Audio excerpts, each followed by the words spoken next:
gracias a los cronistas que tenéis aquí en Zafra por haberme invitado, ¿no? a esta charla y este lugar fantástico, maravilloso. No lo conocía, pues ha sido el mejor momento para conocerlo. Vamos a ver, el trabajo que he hecho pues, es una monografía, ¿vale? Una que ha habido a lo de la mañana. De repente yo estaba hablando unas breves palabras con Carlos, que realmente no buscaba hacer un estudio de esta obra, me la he encontrado. Primero ha sido un estudio documental de los fondos de las escribanías públicas de Llerena. La documentación ha ido apareciendo y después un trabajo de campo, es decir, ir a visitar los sitios, que es lo que hace falta, ¿no? Las poblaciones, las ermitas, las iglesias, pues al final apareció, pues, se puede decir popularmente, como que saltó la liebre, ¿no? Dije, esto se refiere a esto. Entonces al final ha resultado un trabajo completo, porque está bien documentado, queda la obra, ¿vale? Y después aparte también yo no he podido entrar en lo que es el estudio del convento de Santo Domingo de Llerena, porque pues no podemos utilizar en eso, estudiar otras cosas con bienes muebles, pero claro, escuchando a Guadalupe, a la archivera, colocarlo en la segunda posición entre los conventos dominicos aquí en la provincia de Badajoz, primero el convento mayor de Badajoz y después Llerena, digo, oye, mira, la poca documentación que de este convento, que documentación así aparezca, está muy bien, son bienes muebles que pertenecían a dicho convento, y bueno, pues es documentación que se está rescatando, ¿vale? Pues nada, voy a comenzar. La portada es el relieve de un retablo.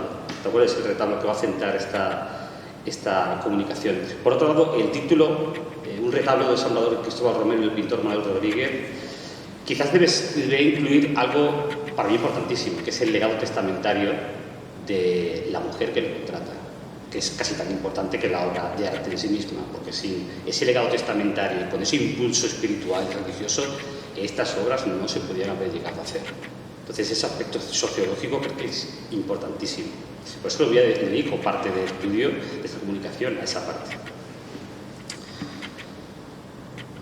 Bueno, vamos a ver, esto que tenemos aquí es la primera página del testamento de doña Francisca Galíndez y lo que sería su legado testamentario en el año 1644, una fecha extraordinaria, antes de mitad del siglo XVII.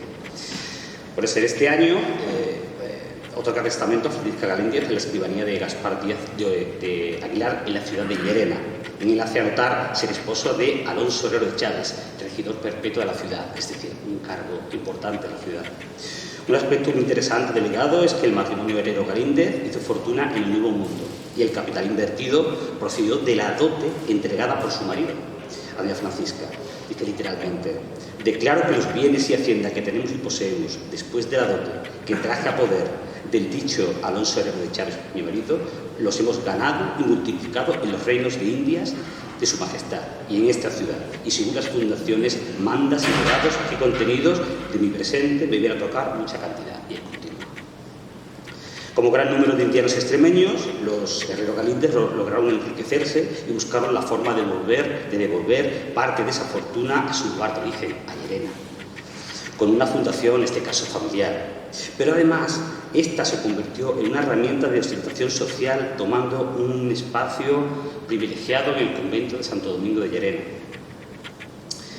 Sobre este legado testamentario, los aspectos, digamos que espirituales y sociales de este legado testamentario, hay dos aspectos materiales que tocaremos, son el enterramiento como una manera de proyectar la familia, ¿no?, en el tiempo, ¿no? No solo el aspecto físico del enterramiento, serían tres aspectos. El matrimonio, el enterramiento, la fundación de la capellanía y los aspectos religiosos. El primero, el matrimonio ubicó su enterramiento en el convento de Santo Domingo de Llerena y su fin no fue otro que el de asegurar la salvación de sus almas. Es a lo que yo me refiero, ese carácter sociológico, que es importantísimo. Este aspecto estaba determinado por una profunda mentalidad religiosa. La contrarreforma alimentó múltiples costumbres y obligaciones. Un segundo aspecto, que es el enterramiento, además de capilla, debía apuntalarse sobre una base contractual, es decir, la capellanía, que le otorgaría un carácter formal, pero además los ayudaría a posicionarlos socialmente, pues les era reservado un lugar privilegiado en el convento dominico. Y tercero, pero la ubicación del enterramiento y fundación debían a su vez sustentarse sobre el aspecto más importante. Esa es la profunda religiosidad y creencia en la salvación de sus almas. Para esto dispusieron de una corte de religiosos que velaran por ellos en el enterramiento. Sobre estos tres aspectos, el enterramiento, dice, en su primera manda testamentaria, doña Francisca Galíndez, dice, hizo anotar, literalmente, mi cuerpo fuere sepultado en la iglesia del convento del Señor Santo Domingo, intramuros de esta ciudad, en el entierro y capilla que yo y el dicho mi marido fundamos en dicho convento.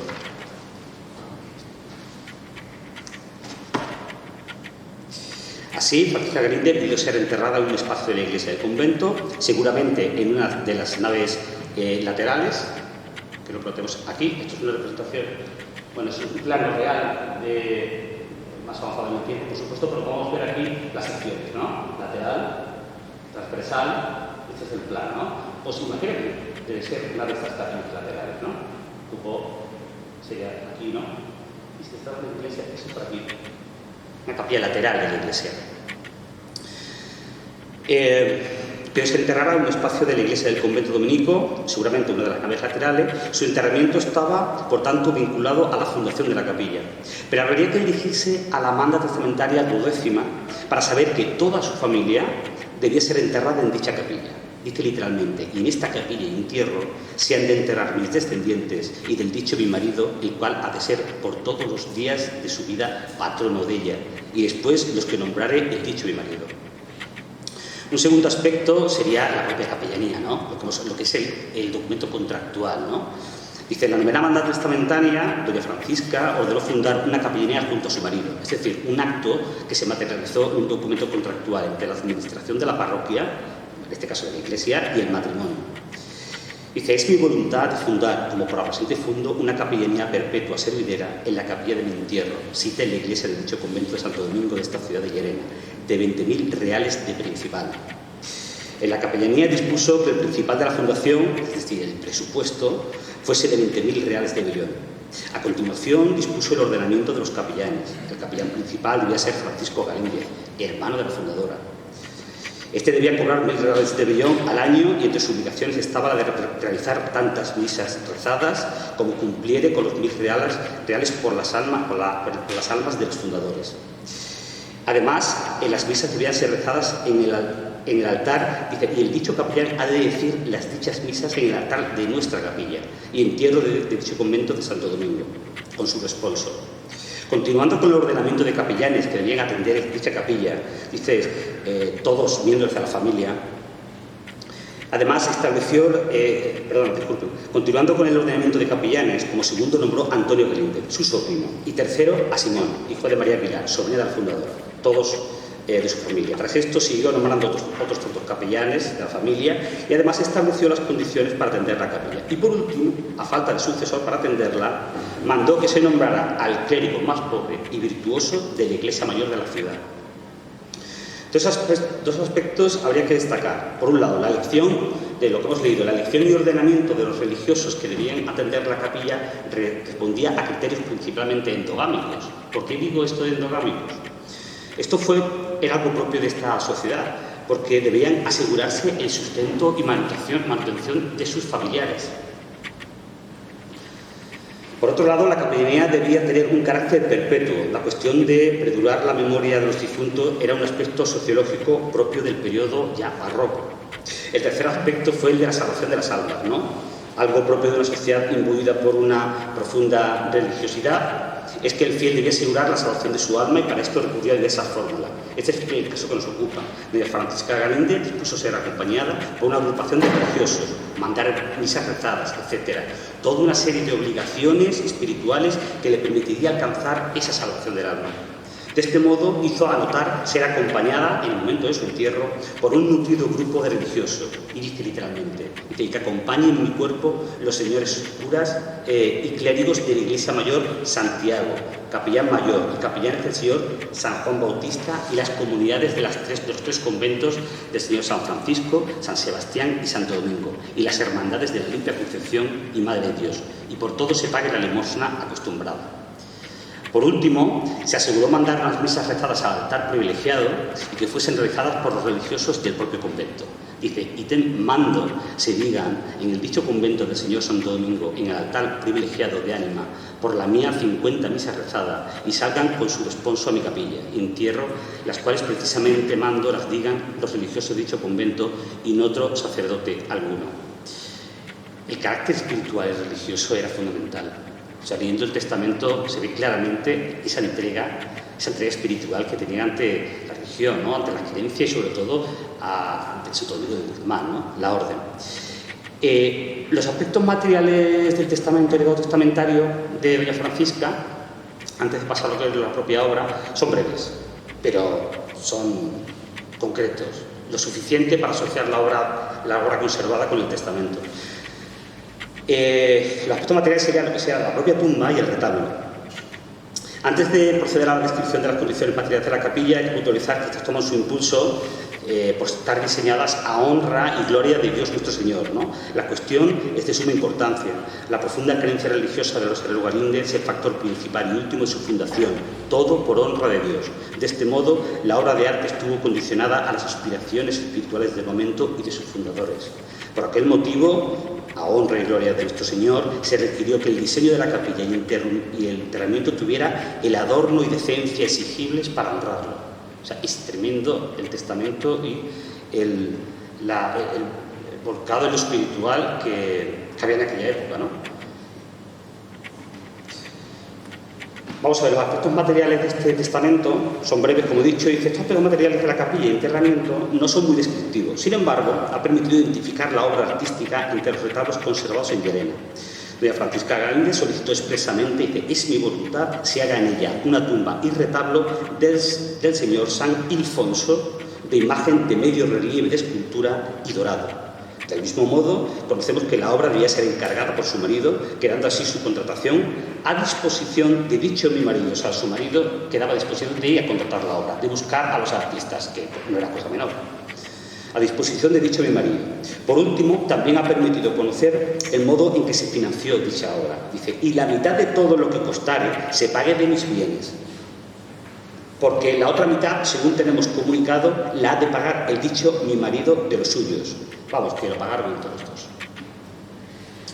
Pero claro, cuando doña Francisca Galíndez otorga testamento y le manda a su marido que debe contratar la obra de arte, claro, ¿a dónde se va a contratar la obra de arte? ¿Cuál era la situación del mercado del arte, del retablo, la pintura y dorado en la provincia?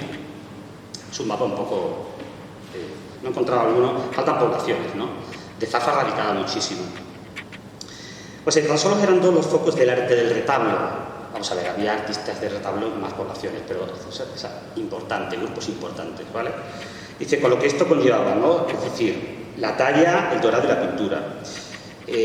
Tan solo era un foco en lo que serían los albores de mediados del siglo XVII en la zona central de la provincia. Estos eran Llerena y Zafra, es evidente. Por un lado, había que excluir la lejana sede del obispado, Badajoz, en la cual no había un mercado de arte lo suficientemente desarrollado para estas fechas. Esto queda patente en la necesidad planteada por el Cabildo Catedralicio para dirigir su mirada a artistas radicados en la villa ducal de Zafra, como fueron Blas de Escobar y Alonso Rodríguez Luca pocos años después. También habría que excluir las lejanas poblaciones de Fregenal de la Sierra e Higuera la Real, pertenecientes al antiguo reino de Sevilla, en las que, aunque expuestas al influjo sevillano, se conocen pocos artistas durante la primera mitad del siglo, como fueron el ensamblador de retablo Simón Cosme y el pintor Domingo de Urbino. Por tanto, ¿cuál fue el panorama artístico que se encontró Alonso Herrero de Chávez en Llerena en 1644 para llevar a cabo el retablo de su capilla mortuoria? Por un lado, podía lanzar la mirada a Zafra, ¿vale? Lo he puesto escrito para que entiendan un poco a qué me quiero referir. Aquí se plantean el mercado del arte en ambas poblaciones. Por un lado, Zafra, el clasicismo de los artistas de Zafra entre 1608 y 1632. O sea, en 1608 llegan a Zafra desde Madrid un nutrido grupo de ensambladores de retablos y escultores llamados por doña Margarita de Harrington, vecina de la Villa de Madrid. Quiso ser enterrada en la capilla mayor del monasterio de Santa Marina. Así vienen Simón de Peralta, a que acompañan otros como Benito Moreno y Salvador Muñoz. Y probablemente Francisco Morato. Esta adscripción de Morato al taller de Peralta, bueno, que viniera con Peralta, Ya la lanzó Rubio Massa, Juan Carlos, que lo tenemos aquí, y creo que es muy acertada, pues comienza a aparecer la documentación a partir del año siguiente, es decir, en 1608 vienen un grupo de ensambladores de Madrid, trayendo el retablo que había mandado hacer, y entre ellos seguramente Francisco Morato. Estos artistas, cuando vienen para acá, pienso yo que traen el clasicismo heredado de Herrera, de Juan de Herrera. Evidentemente han pasado varios años, han pasado 40, 50 años, pero eso seguía en Madrid. Al clasicismo al que me refiero, este por ejemplo es el retablo mayor de la Santa Marina.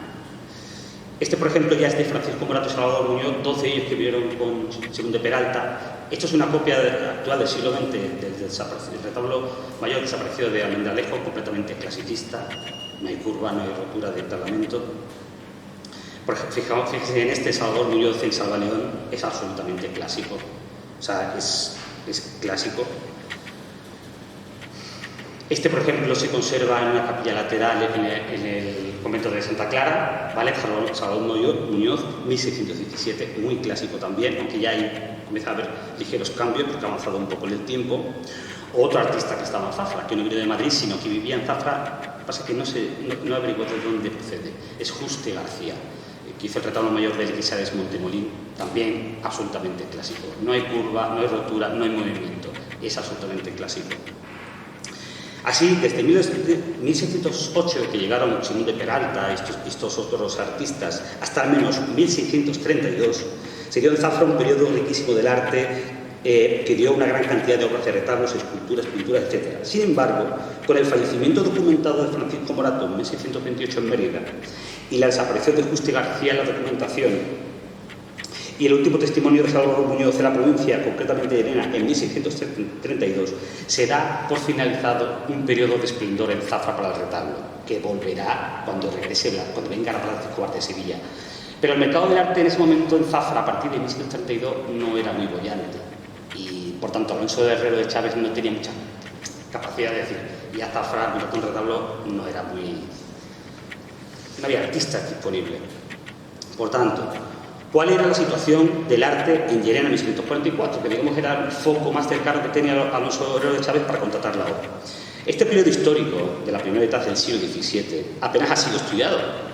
La verdad, en Llerena apenas ha sido estudiado. Y dos han sido los motivos.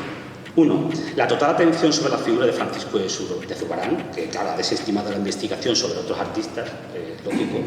Y por otro lado, el fallecimiento del tallador Luis Hernández en 1919 en Llerena. A partir de este año muere Luis Hernández y dice, bueno, pues aquí no hay más artistas que analizar y que investigar. Parece que se quedó ahí. Este Luis Hernández, uno de los posibles que pudo realizar el retablo, pero falleció antes, utiliza ese término de tardo renacimiento en honor al fallecido Andrés Oyola Fabián, que ya esto es una obra que realizó para Segura de León y bueno, lleva a cabo ese tardo renacimiento. Pero este hombre falleció en 1919, aunque siguió vivo hasta 1630, pero parece que no pudo llegar hasta 1646-44, que es el testamento de Francisca Galender. Escultores que sí residían en Llerena en aquella época. He puesto el Mateo Méndez, la cultura del clasicismo o manierismo. Este es uno de los escultores y ensambladores de retablo que quedó en Llerena en 1644 y junto a este, muchos más. Cuando he dicho que apenas se estudiaba, porque Zurbarán ha filtrado la atención y porque Luis Hernández falleció, lo que quería resaltar es que por falta de estudio no significa que no hubiera artistas. Y de hecho, no voy a decirlos todos, pero leyendo las escrituras públicas de Llerena, he encontrado 5 o 6 ensambladores de retablo, 7 o 8 pintores, 3 o 4 doradores, un arquitecto, Antonio de Montiel, de la familia de los Montieles de aquí, 3 o 4 alarices, un cantero, 2 torneros, un sillero, como 12 o 13 plateros durante la primera mitad del siglo XVII. Lo que quiero decir con esto es que el mercado del arte en Llerena durante la primera mitad del siglo XVII seguía muy vivo, muy vivo. Y Alonso de Chávez tenía en Llerena, la propia Llerena, el sitio para contratar el retablo que estaba buscando. Es decir, lo que hasta ahora se había considerado un yermo en lo artístico, la primera mitad del siglo XVII de Llerena, o la ciudad de Llerena. Con esto se demuestra el fuerte impulso creador de la ciudad y con lo que se ganó el apelativo de la pequeña Atenas. Y para finalizar de contextualizar el mercado del arte en Llerena durante la primera mitad del siglo XVII, hay que considerar que en el momento en el que Alonso Herrero de Chaves buscaba a los artistas para llevar a cabo su retablo, en 1644, Jerónimo Velázquez, escultor y arquitecto de retablos de Sevilla, y Francisco de Zurbarán, con el título de pintor del rey, asentaron el que fuera el retablo barroco, quizás manierista por excelencia de Llerena, que sería el retablo mayor de Nuestra Señora de la Granada. Ese era el ambiente artístico en el que Alonso Herrero de Chaves buscó su retablo. Velázquez y Zurbarán asientan el retablo mayor de la Granada y después con todo el elenco de artistas que he repetido. Volviendo al retablo de los Herrera Galíndez, a pesar de este amplio mercado del arte de Llerena, hemos dicho tantos artistas, Alonso Herrero de Chaves se decantó por un artista foráneo de Llerena. Es decir, había tanto artista, pues recurrió a un tal Cristóbal Romero, entonces vecino de la villa de Puebla de Sancho Pérez. Este ha sido documentado desde 1638 en Zafra y realizando obras para la Fuente del Maestre, para el Monasterio de Encarnación y Mina, otro para el Rosario, quizás un artista vinculado a la Orden Dominica, porque para el Monasterio de Encarnación y Mina, otro retablo para el Rosario, para el convento de Santo Domingo de los Galíndez, parecía que estaba este artista muy vinculado a la Orden. Y quizás como esta, en un estilo entre 1630 y 1650, es el retablo que se conserva, la colegiata de Zafra, con las pinturas de Zurbarán, del cual no se conserva documentación alguna y no se conoce cuál es el ensamblador. Bueno, Cristóbal Romero podría ser el tallador que diseñó este retablo, pero no lo sabemos. Jerónimo Velázquez estuvo en Llerena sentando el retablo mayor, tiene retablos similares, pero no está documentado. Pero podía ser, porque Cristóbal Romero estuvo vecindado en Zafra, o sea que no sería disparatado. Pero pasemos al retablo de los Herrera Galíndez. Los aspectos contractuales de la obra de Cristóbal Romero dice: el 14 de marzo de 1646, 2 años después de otorgar testamento a doña Francisca, Alonso Herrero de Chaves, como vecino y regidor perpetuo de la ciudad de Llerena, y Cristóbal Romero, maestro ensamblador y vecino de la Puebla de Sancho Pérez, se reúnen en la escribanía de Gaspar Díaz de Aguilar para formalizar la talla y ensambladura de un retablo. De este modo, Cristóbal Romero se obligó a hacer y labrar un retablo para la capilla que el dicho Alonso Herrero de Chaves tiene en el convento de Santo Domingo, extramuros de dicha ciudad. Otras personas incluidas en el documento y partícipes en la obra, de alguna manera o de otra, son los testigos Manuel Rodríguez, seguramente pintor. Este Manuel Rodríguez que pintara este retablo fue alumno de Zurbarán en su casa. Y Juan Marqués, escultor, también ensamblador de retablos, que trabajaría en esta obra para Cristóbal Romero o quizá en su taller. El hecho de que aparezca como testigo en el documento contractual seguramente pertenecía a su taller, trabajaba para él. Este documento contractual no es extenso, no es demasiado descriptivo tampoco. Sin embargo, ofrece información de la obra muy concreta. Por un lado, las condiciones contractuales. Quedó por cuenta de Cristóbal Romero poner la madera, es decir, Alonso Herrero de Chaves no debía adelantar ninguna cantidad al inicio de la obra para comprar madera, quizás debido al reducido tamaño de la obra, ¿no? Sin embargo, sí debía socorrer al ensamblador a través de cartas de pago para continuar con la obra si fuera necesario, solo si fuera necesario. Otro sería que el ensamblador se obligó a conducir y a sentar el retablo debidamente en la capilla, es decir, llevárselo a su taller, fabricarlo en su taller y llevarlos a sentarlo en la capilla en el convento. Otro factor, condición sería la aprobación final por parte del comitente para dar por buena la obra. Dependía que esta debía ser aprobada a vista de maestros que lo sepan y entiendan. Y por último, el precio final serían de unos 3.500 reales de millón. Por último, el tiempo de ejecución se estableció en 8 meses. Las condiciones formales de la contratación del retablo es la información más interesante del documento, pues en ella se emplea la terminología original con la que se identifica cada uno de los elementos que lo componen. Sin embargo, en los elementos propios del retablo quedaron fijados en la planta. De este modo, tan solo conocemos algunos de los términos. Es que ese es el problema. La documentación de contratación de retablo que se conservan en las escrituras públicas a veces vienen con muy pocas descripciones sobre los elementos que lo deben componer. Y eso es porque siempre venía unido a una planta, a un diseño donde estaban detallados todos los elementos. Entonces, no iban a repetirlo en el documento escrito, remitían a la planta, los elementos que están en la planta. Por eso muchas veces no conocemos los elementos que componían los retablos, porque estas plantas, estos diseños eran muy golosos. Y se han encontrado poquísimos porque se los llevaban de los legajos, eran dibujos, se los llevaban, los arrancaban. Yo he encontrado uno bastante extenso en Llerena que no sé cómo ha desaparecido, pero era por eso, porque a veces son grandes y son golosos, son bonitos, pero eso debía ir añadido al documento para no tener que estar detallando todas las partes. Ahí estaba reflejado lo que tenía que cumplir el ensamblador, ¿vale? Así, en este contrato se da a conocer el material, debía tenerse madera de castaño. Dice, de buena sazón, cual convenga a dicha obra. Con esto se refiere al correcto tratamiento de la madera y a la búsqueda de un estado final adecuado. Cuando se contrata una madera para un retablo, esta madera debe ser tratada con tiempo y bien secada, porque si no está bien tratada, con el tiempo empieza a dilatar, empieza a romperse. Otro aspecto sería la propuesta del diseño, ¿no? Dice, debía hacerse según un diseño presentado por el ensamblador y que Alonso Herrero de Chávez y el escribano firmaron como aceptación de su conformidad. ¿Os dais cuenta? El propio escribano que está redactando el documento tiene la planta allí y él firma la planta con el comitente y se adjunta el documento al contrato, pero no se conserva.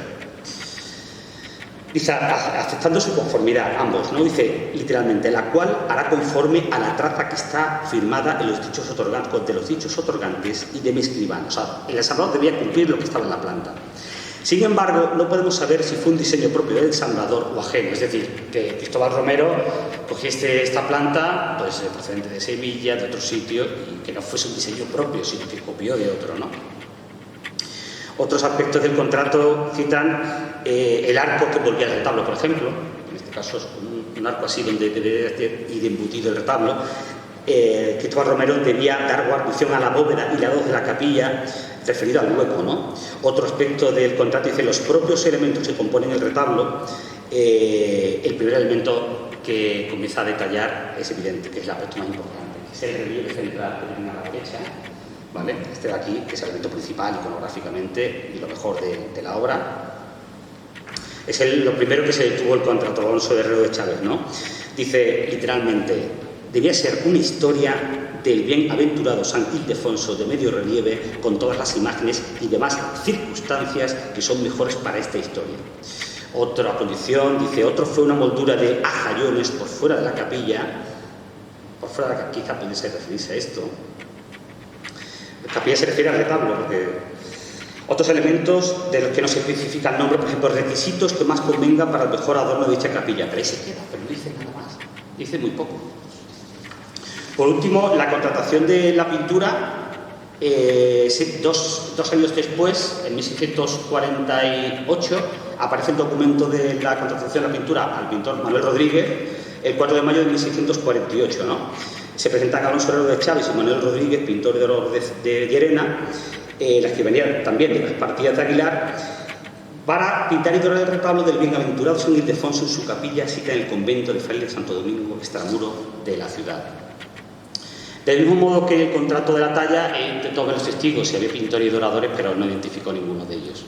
No sé si eran pintores o no, pero no podía identificar a esos testigos. En comparación con el contrato de la talla, este nuevo documento de pintura y dorado del retablo sí que ofrece la terminología original referida a los distintos elementos que lo componen, además de los propios plazo acabado. La aplicación se encuentra en eso. Un pintor y un dorador no tenían que adjuntar una planta.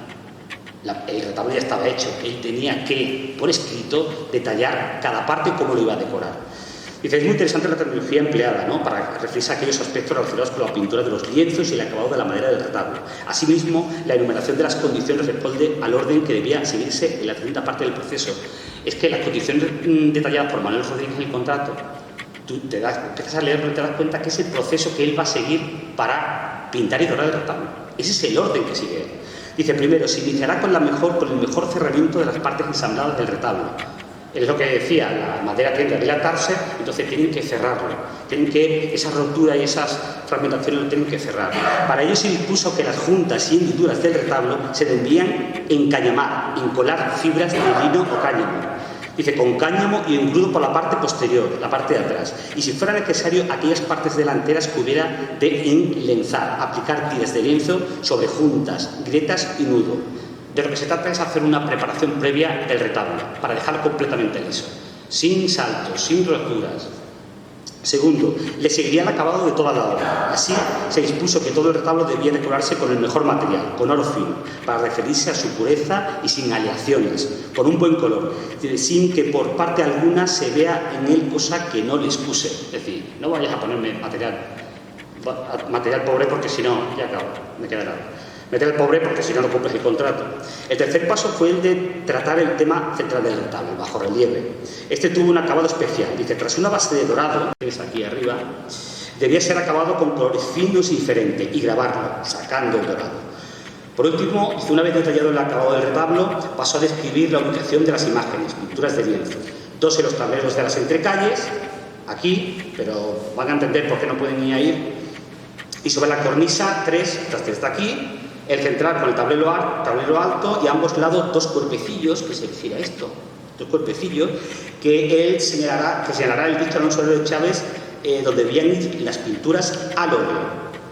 Algunos datos interesantes fueron que Morel Rodríguez obligó a desensamblar el retablo, llevarlo a su taller, pintarlo y ensamblarlo de nuevo para sentarlo en la capilla, y todo por un valor de 300 ducados. Bueno, os queda la iconografía, pero bueno, lo resumo muy rápido, pues no tenemos más tiempo.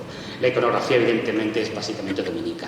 Santo Domingo de Guzmán con el niño arriba, después 2 actos iconográfico con la cruz y con el libro, orden de predicadores, el tema principal San Ildefonso. O sea, es un retablo completamente que se ve la relación de los comitentes con la orden dominica. Pero, ¿por qué no podían ir los cuadros ahí? Este retablo, pienso yo, y ya para finalizar, este cuerpo que está aquí no pertenece a este retablo. Si tú extraes ese cuerpo, toda la calle central cae abajo. Y el entablamento... Espera, este tiene que buscar Bueno, el entablamento queda a 2 alturas. En el momento que tú coges ese cajón, toda la calle central baja y el entablamento queda recto. Y esto yo creo que ha sido básicamente para poder incluirlo en este hueco, porque el hueco que tenía el convento de Santo Domingo de Llerena sería más ancho, donde las columnas estarían más separadas, y para poder meterlo embutirlo en este espacio, lo han tenido que recortar y meterlo de alguna manera. Pienso yo que lo que ha ocurrido. Pero bueno, es una hipótesis.